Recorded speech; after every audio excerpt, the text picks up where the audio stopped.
बनके बाबा आपके हम कितने धनवान हुए। बनके बाबा आपके हम कितने धनवान हुए।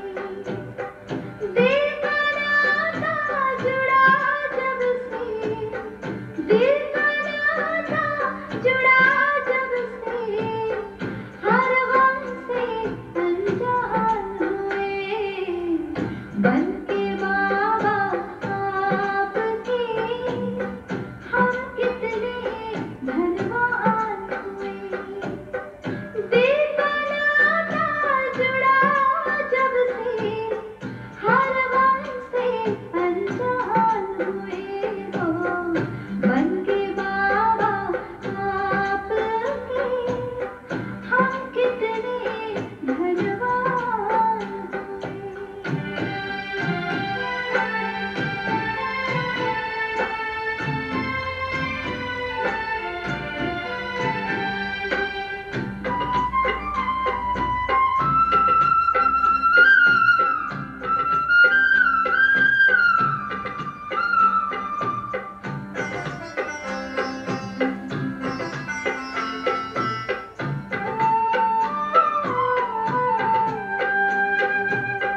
सुख मिला, शक्ति मिली, मिली है लाखों खुशियाँ।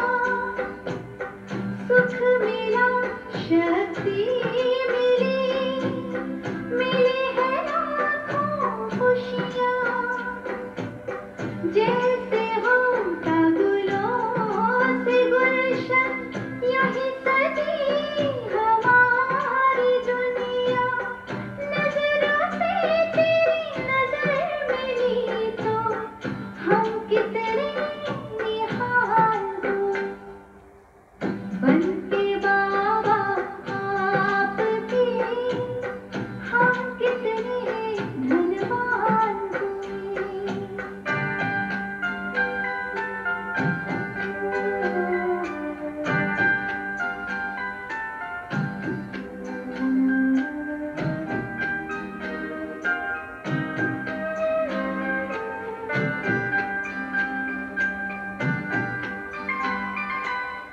बड़ी हंसी तकदीर हमारी, आपकी जब करीब आई।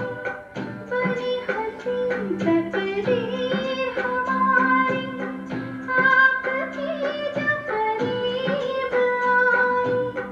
हाथों की बदली लकीरें, आपसे हम मिलन मनाए। तेरे रंग में रंग कर बाबा हम कितने महान हुए। बनके बाबा आपके हम कितने धनवान हुए। बनके बाबा आपके हम कितने धनवान हुए। दिल का नाता जुड़ा जब से, हर गम से अनजान हुए। बनके बाबा आपके हम कितने धनवान हुए। बनके बाबा आपके हम कितने धनवान हुए।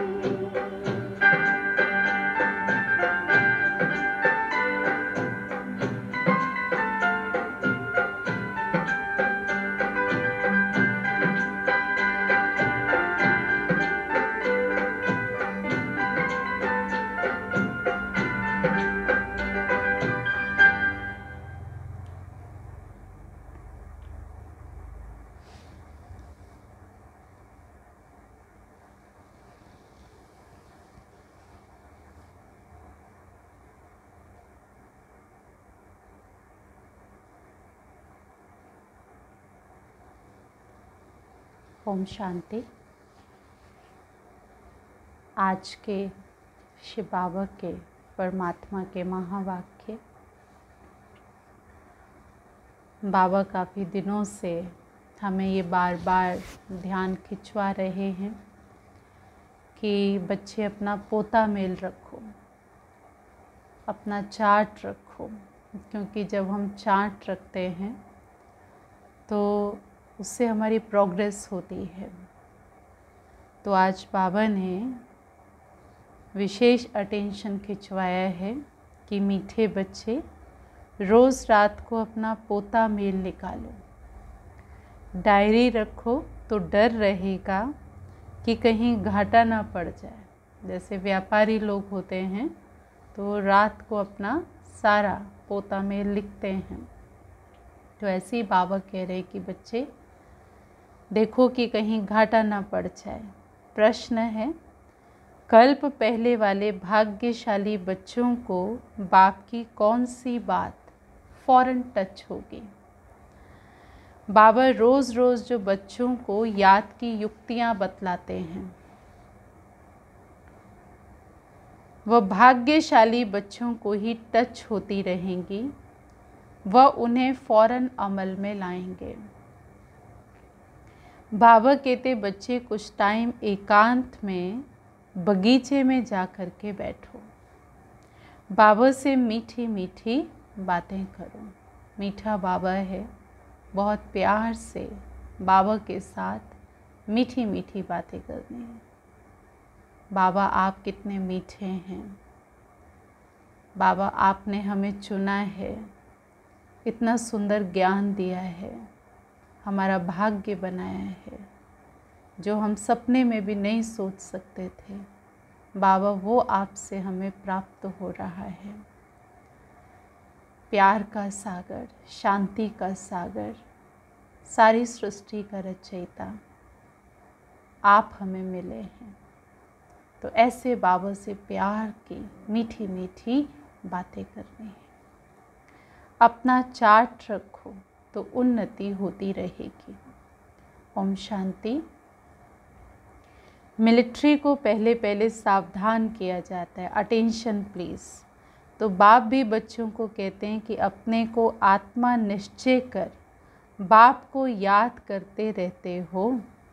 तो बच्चों को समझाया है कि ज्ञान बाप इस समय ही दे सकते हैं, बाप ही पढ़ाते हैं। भगवानुवाच है ना, मूल बात हो जाती है ये कि भगवान कौन है, कौन पढ़ाते हैं। ये बात पहले समझने की और निश्चय करने की होती है। फिर अतीन्द्रिय सुख में भी रहना है, पहला पहला निश्चय चाहिए भगवान के ऊपर। फिर बाबा ने कहा अतीन्द्रिय सुख में रहना, आत्मा को बहुत खुशी होनी चाहिए कि हमको बेहद का बाप मिला है। बाप एक ही बार आकर मिलते हैं वर्षा देने। किसका वर्षा? विश्व की बादशाही का वर्षा। 5000 वर्ष पहले मिसल, ये तो पक्का निश्चय है कि बाबा आया हुआ है। फिर से सहज राजयोग सिखलाते हैं, सिखलाना पड़ता है। बच्चों को कोई सिखाया नहीं जाता है, आप ही मुख से मम्मा बाबा निकलता रहेगा, क्योंकि अक्षर तो सुनते हैं ना। ये रूहानी बाप है। आत्मा को आंतरिक गुप्त नशा रहता है, आत्मा को ही पढ़ना है। परम पिता परमात्मा तो नॉलेजफुल है ही, वो तो कोई पढ़ने वाला नहीं, ज्ञान का सागर है।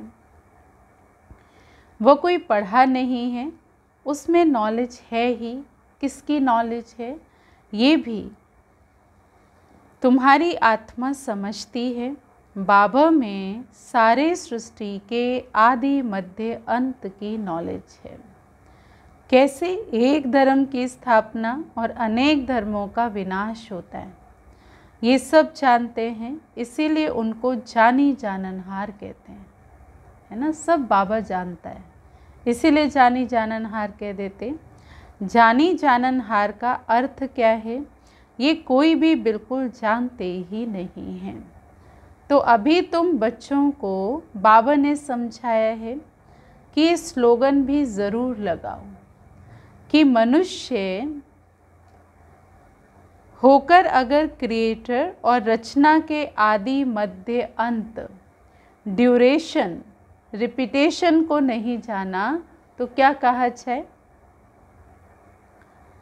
ये रिपीटेशन अक्षर भी बहुत ज़रूरी है। करेक्शन तो होती रहती है क्योंकि सृष्टि के आदि मध्य अंत का ड्यूरेशन भी है और रिपीट भी हो रहा है ड्रामा, इसलिए बाबा कह रहे हैं कि रिपीटेशन अक्षर भी ज़रूरी है। करेक्शन तो होती रहती। गीता का भगवान कौन है, ये चित्र बड़ा फर्स्ट क्लास है। सारे वर्ल्ड में ये है सबसे नंबर 1 भूल कि परम पिता परमात्मा को न जानने के कारण फिर कह देते हैं सब भगवान के ही रूप हैं। जैसे छोटे बच्चे से पूछा जाता है तुम किसका बच्चा है, तो कहेंगे ना फलाने का। अच्छा, फलाना किसका बच्चा, फलाने का। फिर कह देंगे वो हमारा बच्चा। वैसे ये भी भगवान को जानते नहीं तो कह देते हैं कि हम ही भगवान हैं। अब इतनी पूजा भी करते हैं परंतु समझते नहीं हैं। गाया भी जाता है ब्रह्मा की रात तो ज़रूर ब्राह्मण ब्राह्मणियों की रात होगी। माना ब्रह्मा जब रात में आया, ब्रह्मा की जब रात हुई तो ज़रूर उसके पीछे वाले भी रात में आएंगे, अर्थात कलयुग में आएंगे। तो ये सब धारण करने की बातें हैं। ये धारणा उनको होगी जो योग में रहते हैं। याद को ही बल कहा जाता है। ज्ञान तो है सोर्स ऑफ इनकम। याद से शक्ति मिलती है, ज्ञान से कमाई होती है और याद से मिलती है शक्ति, जिससे विकर्म विनाश होते हैं। तुम्हें बुद्धि का योग बाप से लगाना है। अब ये ज्ञान बाप अभी देते हैं, फिर कभी मिलता नहीं, सिवाय बाप के और कोई दे भी ना सके। बाकी सब हैं भक्ति मार्ग के शास्त्र, कर्म कांड की क्रियाएं, उसको ज्ञान नहीं कहेंगे। स्पिरिचुअल नॉलेज एक बाप के पास है और वो ब्राह्मणों को ही देते हैं, और कोई के पास स्पिरिचुअल नॉलेज होती ही नहीं है। दुनिया में कितने धर्म मठ पंथ हैं, कितनी मतें हैं, तो बच्चों को समझाने में कितनी मेहनत लगती है, क्योंकि बहुत वैरायटी हो गई ना। अभी बहुत वैरायटी प्रकार की चीज़ें हों और उसमें कुछ सच रखा हो तो उसको जानना, उसको परखना थोड़ा मुश्किल तो हो जाता है ना। तो इसलिए बाबा ने कहा कि देखो अभी इतना सब हो गया है कि समझाने में फिर मेहनत लगती है। कितने तूफान आते हैं, गाते भी हैं नैया मेरी पार लगाओ। अब सबकी नैया तो पार नहीं जा सकती, कोई की तो डूब भी जाएगी, डूबी होगी कभी, तभी कहते भगवान मेरी नैया पार लगाओ। तो बाबा कहते कोई की खड़ी भी हो जाएगी।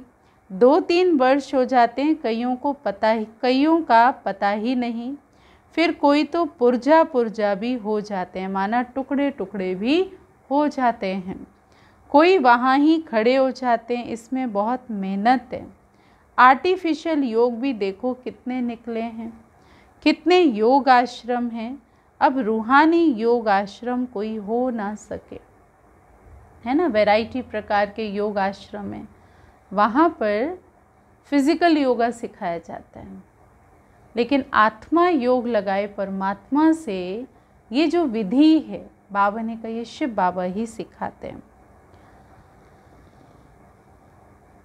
तो बाप ही आकर के आत्माओं का रूहानी योग सिखलाते। बाबा कहते ये तो बहुत सहज योग है, इन जैसा सहज तो कुछ भी नहीं है, क्योंकि इसमें कोई कर्म कांड नहीं है, कोई शरीर की कोई वैरायटी प्रकार की पोज में बैठ करके, उस व्यवस्था में बैठ करके बैठना नहीं है, है ना। कई बार एक टांग पर खड़े हो जाना, कोई विशेष आसन में बैठ जाना। अगर शरीर ठीक नहीं है तो उस आसन में तो शरीर जिनका ठीक नहीं वो बैठ नहीं सकते हैं। तो बाबा ने कहा ये जो मैं सहज योग सिखाता हूँ ये कोई भी कर सकता है, तन से रोगी है तो भी कर सकता है, क्योंकि इसमें मन और बुद्धि का कार्य है। तो बाबा कहते कि देखो, बाबा कहते हैं सहज बहुत योग, ये योग बहुत सहज है, इन जैसा सहज कुछ भी नहीं होता। आत्मा ही शरीर में आकर पाठ बजाती है। 84 जन्म मैक्सिमम है, बाकी तो फिर कम कम होते जाएंगे। ये बातें भी तुम बच्चों में कोई की बुद्धि में धारना बड़ी मुश्किल होती है। तो पहली बात बाबा समझाते हैं, कहाँ भी जाते हो तो पहले पहले बाप का परिचय दो। बाप का परिचय कैसे देवें, इसके लिए युक्ति रची जाती है। वह जब निश्चय हो तब बाप समझें, बाप तो सत्य है, तो ज़रूर बाप सत्य बातें ही बताते होंगे, इसमें संशय नहीं लाना चाहिए। याद में मेहनत है, इसमें माया अपोजिशन करती है। ज्ञान सुनते हैं तो ज्ञान तो ठीक से सुन पाते हैं, लेकिन बाबा ने कहा जब योग लगाते हैं तो योग लगाते समय माया क्या करती है, बुद्धि को भटकाती है, अपोजिशन करती है, घड़ी घड़ी याद भुला देती है। बाबा को याद करने बैठेंगे फिर मन और बुद्धि कहीं कहीं भाग जाएगा। इसलिए बाबा कहते हैं बच्चे चार्ट लिखो, तो बाबा भी देखे कि कौन कितना याद करता है। 25% भी बाबा ने कहा कई तो चार्ट रखते नहीं हैं। कोई कहते हैं हम तो सारा दिन ही याद में रहता हूँ। बाबा कहते हैं तो बड़ी मुश्किल बात है ना। सारा दिन रात तो बांधेलियाँ जो मार खाती रहती वो याद में रहती होंगी, हैं बाबा उन बांधेलियों को याद कर रहे हैं। शिव बाबा कब इन संबंधियों से हम छूटेंगे, आत्मा पुकारती है, बाबा हम बंधन से कैसे छूटें। अगर कोई बहुत याद में रहते हैं तो बाबा को चार्ट भेजें, डायरेक्शन मिलते हैं। रोज़ रात को अपना पोता मेल निकालो, डायरी रखो। डायरी रखने से डर रहेगा कि कहीं हमारा घाटा ना निकल आए, तो बाबा देखेंगे तो क्या कहेंगे। इतने मोस्ट बिलवेड बाबा को इतना ही समय याद करते हो, है ना। ऐसे तो लगता है हम याद करते हैं, लेकिन जब सच में प्रैक्टिकल में चार्ट रखते हैं तब पता पड़ता है कि हमने बाबा को कितना याद किया। लौकिक बाप को, स्त्री को तो तुम कितना याद करते हो, और मुझे इतना थोड़ा भी याद नहीं करते हो। चार्ट लिखो तो आप ही लज्जा आएगी, बाबा कहते हैं, क्योंकि बाबा जानता है ना किसको तुम ज़्यादा याद करते हो, बाबा को कम करते हो। तो बाबा कहते इस हालत में फिर तुमको लगेगा कि लज्जा आएगी, तो इस हालत में मैं ये पद नहीं पा सकूँगा। इसीलिए बाबा चार्ट पर जोर दे रहे हैं। बाप को और 84 के चक्र को याद करना है तो फिर चक्रवर्ती राजा बन जाएंगे।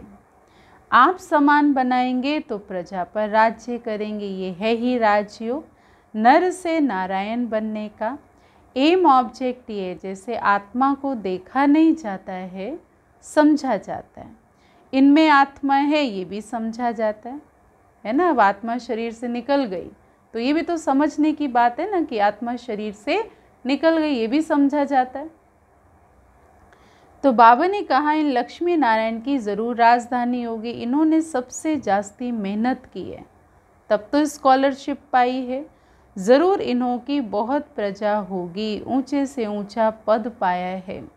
ज़रूर बहुत योग लगाया है, तब तो पास विद ऑनर हुए हैं।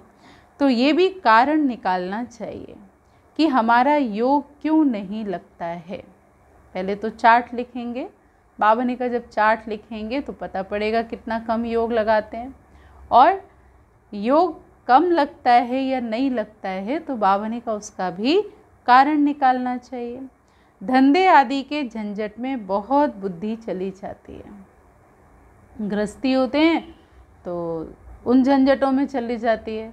बाबा के बच्चे तो कहीं ना कहीं सेवा में, कहीं इधर उधर बुद्धि जाती है, और योग जो है वो कम हो जाता है कई बार।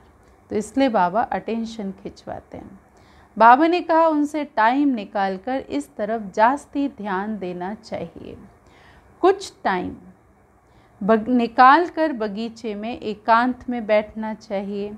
फीमेल तो जा न सके, उनको तो घर संभालना है, पर पुरुषों को तो सहज है। कल्प पहले वाले जो भाग्यशाली होंगे उनको ही टच होगा। पढ़ाई तो बहुत अच्छी है, बाकी हर एक की बुद्धि अपनी होती है। कोई कैसे उस पढ़ाई को धारण करता है, कोई कैसे करता है। तो बाबा ने कहा कि देखो कैसे भी करके बाप से वर्षा तो लेना है ना। बाप डायरेक्शन सब देते हैं, करना तो बच्चों को ही है। बाबा डायरेक्शन देंगे जनरल, एक एक पर्सनल भी आकर कोई पूछे तो बाबा राय दे सकते हैं, है ना। पहले तो बाबा सच में राय देते ही थे। तो बाबा ने कहा तीर्थों पर, बड़े बड़े पहाड़ों पर जाते हैं तो पंडे लोग सावधान करते रहते हैं, बड़ी मुश्किलात से जाते हैं, क्योंकि तीर्थों पर, पहाड़ों पर हैं, सारा गाइड जो पंडे होते हैं वो बताते रहते हैं यहाँ ये ऐसा चलना, इधर ऐसा करना, ये ऐसा रास्ता है, सब अटेंशन खिंचवाते रहते हैं। तो बाबा ने कहा वो सावधान करते रहते हैं, बड़ी मुश्किल से जाते हैं। तुम बच्चों को तो बाप बहुत सहज युक्ति बताते हैं, बाप को याद करना है ना, शरीर का भान खत्म करना है। बाबा कहते हैं मुझे याद करो, बाप आकर नॉलेज दे चले जाते हैं। अब आत्मा जैसा तीखा रॉकेट और कोई हो नहीं सकता, है ना। इतनी फास्ट स्पीड किसी रॉकेट की नहीं हो सकती। आत्मा यहाँ शरीर छोड़ती है, अगर उसको कहीं विदेश में जन्म लेना है तो गर्भ ऑलरेडी तैयार होता है और फट से जो है आत्मा वहाँ पर चली जाती है।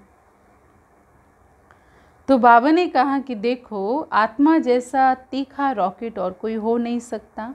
वो लोग मून आदि तरफ जाने में कितना टाइम वेस्ट करते हैं, ये भी ड्रामा में नोंद है। ये साइंस का हुनर भी विनाश में मदद करता है। वह है साइंस, तुम्हारी है साइलेंस। अपने को आत्मा समझ बाप को याद करना, ये है डेड साइलेंस। मैं आत्मा शरीर से अलग हूँ, ये शरीर पुरानी जुत्ती है। सर्प कछुए के मिसाल भी तुम्हारे लिए हैं। तुम ही कीड़े जैसे मनुष्यों को भूं भूं करके मनुष्य से देवता बनाते हो। विषय सागर से क्षीर सागर में ले जाना ये तुम्हारा काम है। सन्यासियों को ये यज्ञ तप आदि कुछ भी करना नहीं है। भक्ति और ज्ञान है ही गृहस्थियों के लिए, उन्हों को तो जैसे सतयुग में आना ही नहीं है। तो वो क्या जाने इन बातों से, ये भी ड्रामा में नोंद है इस निवृत्ति मार्ग वालों की। जिन्होंने पूरे 84 जन्म लिए हैं वही ड्रामा अनुसार आते रहेंगे। बाबा ने कहा सर्प का, कछुए का मिसाल भी तुम्हारे लिए। सर्प क्या करता है, पुरानी खाल छोड़ता है और नई लेता है। तो बाबा ने कहा तुमने भी ऐसा ही करना। फिर बाबा ने कछुए की बात कही। कछुआ क्या करता है, जब कार्य के लिए, भोजन के लिए निकलता है तो अपनी सारी कर्मेंद्रियां खोल लेता है, लेकिन धीरे से बाद में सब समेट लेता है। तो बाबा ने कहा जब आप कर्म क्षेत्र पर हैं तो अलर्ट होकर के, है ना, मन बुद्धि संस्कार सब सहित अलर्ट होकर के अपनी कर्मेंद्रियों को भी अलर्ट करके आप कर्म करें। लेकिन जब शिव बाबा की याद करते हैं तो समेट लें सारे कारोबार से, देह की जो है, जो भी देह का विस्तार है उससे समेट करके बाबा की याद में बैठ जाए।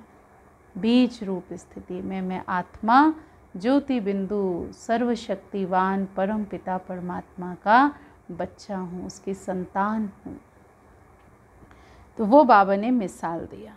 फिर बाबा ने कहा कि एक भ्रमरी भी होती है जो कीड़ों को भूं भूं करके आप सामान बनाती। तो बाबा कहते बच्चे ज्ञान की भूं भूं भूं भूं करते रहो, कभी ना कभी उसके ऊपर वो ज्ञान की जो आप बात सुनाएंगे, जो भूं भूं करेंगे, तो कभी ना कभी उस पर वो आत्मा पर असर आएगा और वो मनुष्य से देवता बन जाएगी। फिर बाबा ने कहा कि जो सन्यासी हैं वो आते हैं आधा कल्प के बाद। जब सतयुग त्रेता युग बीत गया तो द्वापर में आकर के कहीं सन्यास धर्म की स्थापना होती है। तो क्योंकि वो आत्माएं परम धाम से उतरी ही उसी समय हैं तो वो सतयुग के या स्वर्ग के सुखों को नहीं जानती। तो बाबा ने कहा क्योंकि उनका पार्ट वहाँ से ही शुरू हुआ है तो फिर वो इस ज्ञान को आकर के नहीं सुनेंगे। तो इसलिए बाबा ने कहा कि बच्चे ये सब ड्रामा में नूद, अब इसमें संकल्प की बात नहीं है कि उन विचारों को ऐसा क्यों नहीं। बाबा ने कहा ड्रामा की नूंद ऐसी है। अब जिन्होंने पूरे 84 जन्म लिए वही ड्रामा अनुसार आते रहेंगे। इसमें भी नंबरवार निकलते रहते हैं। माया बड़ी प्रबल है, आंखें बड़ी क्रिमिनल हैं, है ना। आंखें देखती हैं तो गड़बड़ करती हैं। ज्ञान का तीसरा नेत्र मिलने से आंखें सिविल बनती हैं, फिर आधा कल्प कभी भी क्रिमिनल नहीं बनेंगी। ये हैं बड़ी धोखेबाज, है ना। इसीलिए सूरदास का मिसाल है, उन्होंने आँखें ही निकाल दी कि ये आँखें कृष्ण के अलावा किसी और को क्यों देखती हैं, क्योंकि उन्होंने ये रियलाइज़ किया था कि जब ये आँखें देखती हैं तभी मेरी बुद्धि कृष्ण से हटती है, मेरा मन हटता है। तो उन्होंने जैसे वो आँखें ही समर्पण कर दी, निकाल दी, ताकि कोई कुछ और मैं देख ही ना सकूं। पर बाबा यहाँ पर हमको क्या कहते हैं, आँखें निकालनी नहीं है, लेकिन इनको सिविलाइज्ड बनाना है, सिविल बनाना है। तो ज्ञान का तीसरा नेत्र मिलने से ही ये आँखें सिविल बनती हैं। फिर आधा कल्प कभी क्रिमिनल नहीं बनेंगी, ये बड़ी धोखेबाज हैं। तुम जितना बाप को याद करेंगे उतना कर्मेंद्रियाँ शीतल होंगी। फिर 21 जन्म कर्मेंद्रियों को चंचलता में नहीं आना है। वहाँ कर्मेंद्रियों में चंचलता होती नहीं, सब कर्मेंद्रियाँ शांत सतोगुणी रहती हैं। देह अभिमान के बाद ही सब शैतानी आते हैं। तो बाप तुमको देही अभिमानी बनाते हैं। आधा कल्प के लिए तुमको वर्षा मिल जाता है। जितनी जो मेहनत करते हैं उतना ऊंचा पद पाएंगे, मेहनत तो करनी है देही अभिमानी बनने की। फिर कर्मेंद्रियां धोखा नहीं देंगी। अंत तक युद्ध चलती रहेगी। जब कर्मातीत अवस्था को पाएंगे तब वो लड़ाई भी शुरू होगी। दिन प्रतिदिन आवाज़ होता जाएगा, मौत से डरेंगे, डर लगेगा मौत से। बाबा कहते हैं ये ज्ञान सबके लिए है, सिर्फ बाप का परिचय देना है ना। ये ज्ञान एक के लिए या दो के लिए नहीं है, ये ज्ञान सबके लिए है। और ये ज्ञान क्या है, ये भगवान की जैसे कृपा है। तो भगवान की जो कृपा बरसती है वो सबके लिए बरसती है, एक या दो के लिए नहीं बरसती। लेकिन जिस प्रकार बारिश हो रही हो, लेकिन अगर किसी ने अपना मटका ही उल्टा रखा है तो इसमें बारिश का क्या दोष है। तो ऐसे ये कृपा, ये ज्ञान सबके लिए, लेकिन अगर किसी ने अपनी बुद्धि रूपी मटके को उल्टा ही कर रखा है तो उसमें भगवान का कोई दोष नहीं है, बाकी है सबके लिए। हम सब आत्माएं भाई भाई हैं, सब एक बाप को याद करते हैं। गॉड फादर कहते हैं करके कोई नेचर को मानने वाले होते हैं, परंतु गॉड तो है ना भाई। नेचर भी है तो भी गॉड तो है ना। नेचर अपनी जगह है, गॉड अपनी जगह। उनको याद करते हैं मुक्ति, जीवन मुक्ति के लिए। मोक्ष तो है नहीं, वर्ल्ड की हिस्ट्री ज्योग्राफी को रिपीट करना है। बुद्धि भी कहती है जब सतयुग था तो एक ही भारत था।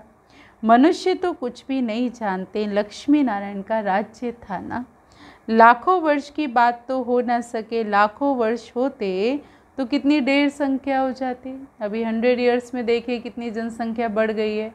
बाबा ने कहा अगर सच में ये लाखों वर्ष होते तो कितनी ना कितनी जनसंख्या हो जाती। तो बाबा कहते हैं अब कलयुग पूरा हो, सतयुग की स्थापना हो रही है। वो समझते हैं कलयुग तो अर्जुन बच्चा है, इतने 1000 वर्ष की आयु है। तुम बच्चे जानते हो कि पूरा कल्प 5000 वर्ष का है। भारत में ही ये स्थापना हो रही है, भारत को ही अब स्वर्ग बन रहा है। अभी हम श्रीमत पर ये राज्य स्थापन कर रहे हैं। तो बाबा कहते हैं बच्चे माम एकम याद करो। पहला पहला शब्द ही ये दो। जब तक बाप का निश्चय नहीं होगा तब तक प्रश्न पूछते रहेंगे ये कैसे, ये कैसे, है ना।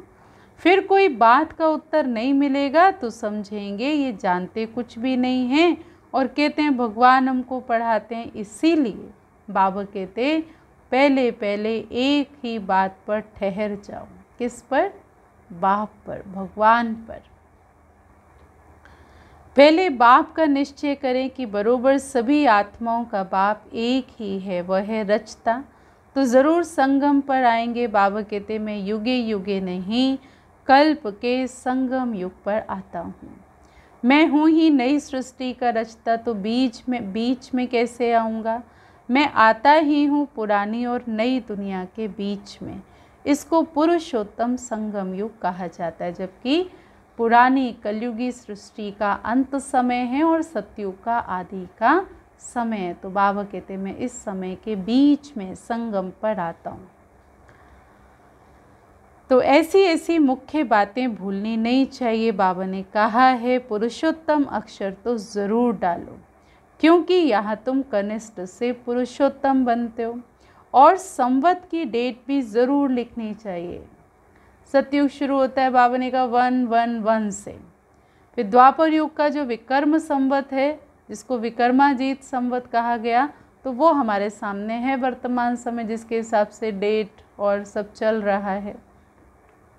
तो बाबा ने कहा कि संवत की डेट भी ज़रूर लिखनी चाहिए। यहाँ तुम्हारी पहले से राजाई शुरू होती है, 111 से राजाई शुरू होती। औरों की राजाई पहले से नहीं होती है, वो तो धर्म स्थापक आए तब उनके पीछे उनके धर्म की वृद्धि हो। करोड़ों बने तब राजाई चले, तुम्हारी तो शुरू से सतयुग में राजाई होगी। ये किसको भी बुद्धि में नहीं आता कि सतयुग में इतनी राजाई कहाँ से आई है।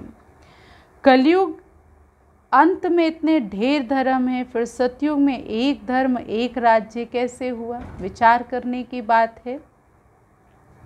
कितने हीरे जवाहरातों के महल हैं। भारत ऐसा था जिसको पैराडाइज कहते थे। 5000 वर्ष की बात है, लाखों वर्ष का हिसाब कहाँ से आया। मनुष्य कितने मूझे हुए हैं, अब उनको कौन समझाए। वो समझते थोड़े हैं कि हम आसुरी राज्य में हैं। इनकी तो महिमा सर्वगुण संपन्न, 16 कला संपूर्ण, संपूर्ण निर्विकारी, मर्यादा पुरुषोत्तम, डबल अहिंसक, डबल ताजधारी, ये देवताओं की महिमा है। अब इनमें 5 विकार नहीं है, क्योंकि देही अभिमानी हैं। तो बाबा कहते हैं मुख्य बात है याद की। 84 जन्म लेते लेते तुम पतित बने हो, अब फिर पवित्र बनना है। ये ड्रामा का चक्र है, इसको समझना है ना। पवित्र थे, अपवित्र बन गए, अब फिर पवित्र बनना है। चीज़ साफ थी, है ना। एक लंबी जर्नी के दौरान वो गंदी हो गई, और चाहे वो ड्रेस है, चाहे वो आत्मा है, और फिर उसको साफ होना है। ये तो ये ड्रामा है। अच्छा, मीठे मीठे सिकिलधे बच्चों प्रति माता पिता बाप दादा का याद प्यार और गुड मॉर्निंग। रूहानी बाप की रूहानी बच्चों को नमस्ते। हम रूहानी बच्चों की रूहानी बाप दादा को नमस्ते नमस्ते नमस्ते। धारणा के लिए सार है, ज्ञान के तीसरे नेत्र को धारण कर अपनी धोखेबाज आँखों को सिविल बनाना है। याद से ही कर्मेंद्रियाँ शीतल सतोगुणी बनेंगी, इसीलिए यही मेहनत करनी है। धंधे आदि से टाइम निकाल एकांत में जाकर याद में बैठना है। कारण देखना है कि हमारा योग क्यों नहीं लगता, अपना चार्ट भी ज़रूर रखना है। बाबा ने वरदान दिया है, निर्णय शक्ति और कंट्रोलिंग पावर द्वारा सदा सफलता मूर्त भव। निर्णय शक्ति और कंट्रोलिंग पावर द्वारा सदा सफलता मूर्त भव। किसी भी लौकिक या अलौकिक कार्य में सफलता प्राप्त करने के लिए विशेष कंट्रोलिंग पावर और जजमेंट पावर की आवश्यकता होती है, क्योंकि जब कोई भी आत्मा आपके संपर्क में आती है तो पहले जज करना होता है कि इसे किस चीज़ की ज़रूरत है। नब्ज़ द्वारा परख कर उसकी चाहना प्रमाण उसे तृप्त करना और स्वयं की कंट्रोलिंग पावर से दूसरे पर अपनी अचल स्थिति का प्रभाव डालना, ये दोनों शक्तियाँ सेवा के क्षेत्र में सफलता मूर्त बना देती हैं। ठीक है, बाबा ने कहा नब्ज़ द्वारा परख कर उसकी चाहना प्रमाण उसे तृप्त करना और स्वयं की कंट्रोलिंग पावर से दूसरे पर अपनी अचल स्थिति का प्रभाव डालना, ये दोनों शक्तियाँ सेवा के क्षेत्र में सफलता मूर्त बना देते हैं। स्लोगन, सर्वशक्तिवान बाप को साथी बना लो तो माया पेपर टाइगर बन जाएगी। सर्वशक्तिवान बाप को साथी बना लो तो माया पेपर टाइगर बन जाएगी। जिसको हम सच का टाइगर समझते हैं, बाबा ने कहा वो पेपर टाइगर बन जाएगी। है भी पेपर टाइगर, हम उसको भूल जाते हैं तो हमारे लिए वो रियल टाइगर बन जाते हैं। तो इसलिए सर्वशक्तिवान को साथी बन। अच्छा, ओम शांति।